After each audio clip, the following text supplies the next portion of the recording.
Okay guys, in this video we're going to talk about transporting plants. I'm going to start with the xylem tissue. So we know xylem transports water and mineral ions upwards throughout xylem vessels and xylem tracheids. So what we can do is we can actually just draw in a xylem vessel. Now the xylem vessels have lignin in their walls, and lignin is there for mechanical support. So it's very strong, so mechanical support to prevent the xylem vessel collapsing inwards during the transpiration stream. So inside here we've got water and ions, mineral ions, that are dissolved in the water moving upwards through what's called the transpiration stream. Now very often, if I just put this down here, you see the lignin in spiral patterns in the wall of the xylem vessel. Now when the xylem was first made, it is actually a living tissue made from cells which are arranged end to end. But when they make the lignin and they inject that into the cell wall, the cellulose cell wall, it causes the living contents, the cytoplasm, the organelles of the cells to die off, and it leaves a hollow tube made of lignin. Now lignin is hydrophobic, it is waterproof, it prevents the leakage of water out of the xylem vessel, but the inside is actually hydrophilic. So the inside lining of the lignin vessel wall is hydrophilic, so that's going to attract the water molecules, which are dipoles, they're polar, and that's called adhesion. So as well as adhesion, there's cohesion, but that's between the polar water molecules by hydrogen bonds, and that keeps the column of water continuous and moving upwards throughout the xylem vessel. So lignin provides mechanical support in the xylem vessel wall. It prevents collapse of the xylem vessel due to the water being under a negative pressure as it's pulled up in the transpiration stream. Okay, the other type of xylem tissue is called tracheids. So tracheids are kind of similar to the vessels, but they're more elongated and they've got a tapered end. So I'll just draw two here. So they've also got lignin in their walls, and these are called tracheids. But the tapered end here is more like a V shape, and they do have pits, and the pits allow the movement of water in a sideways direction from one tracheid into the next tracheid, or vice versa. Okay, now again, water moves up the tracheids just like it would do inside the xylem vessel. So these are all lignified just as the xylem vessel would be. So when we're going to talk about water moving up the xylem vessels or the tracheids, we're going to talk about the transpiration stream. Now this is to do with the movement of water out of the xylem vessels in the leaf by osmosis down a water potential gradient, and that water then evaporates into water vapour in the air chambers of the leaf, and then it diffuses out of the open stomatal pores. So if I draw a diagram here of, for example, a stem, and the xylem vessel is going to go from the stem into a leaf. So we know the vascular tissue in the leaf is in the midrib and then the veins.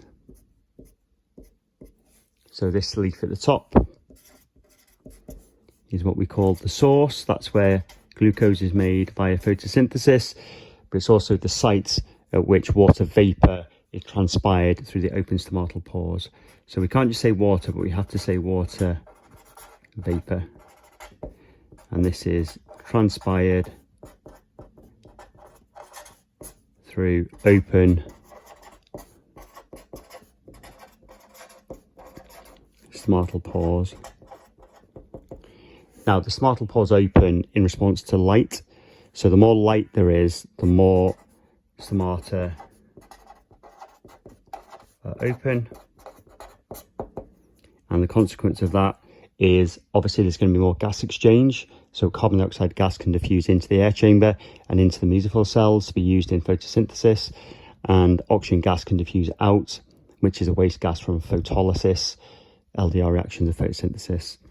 But the consequence is that there's more water vapor loss from the leaf surface. So most of the mottled pores are found in the lower epidermis, and they're made by two guard cells which can open and close this mottled pore depending on factors like increased CO2 concentration, increased light intensity. So more water vapor loss as a consequence of more mottled pores being open, normally because there's more gas exchange where CO2 is actually moving in by diffusion to be used in photosynthesis.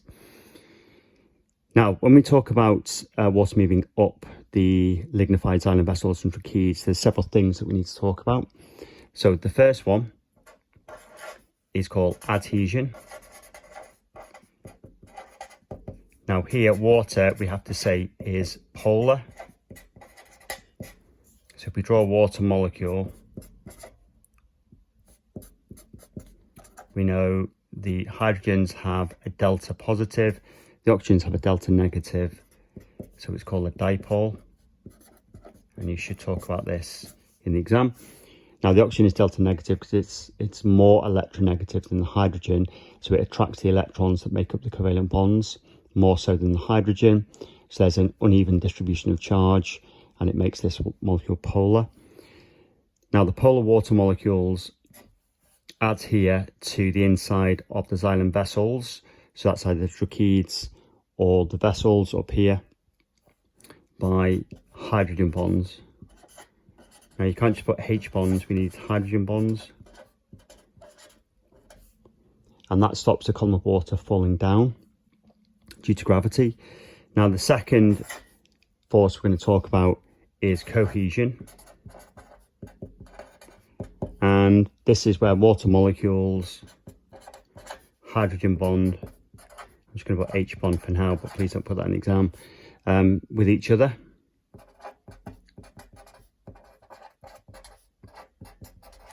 And that keeps the column of water continuous, and we want it to move upwards through this thing called the transpiration stream. So again, water molecules are polar, so they can hydrogen bond with each other, keeping the column of water continuous. Now, number 3, this is the important one. So as water molecules, as water vapor transpire through the open stomatal pores, they get replaced from water molecules moving out of the xylem. So water molecules lost from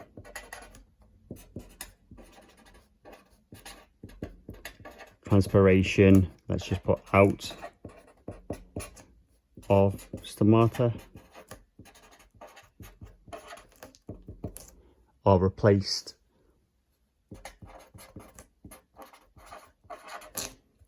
by water molecules from the xylem in the leaf.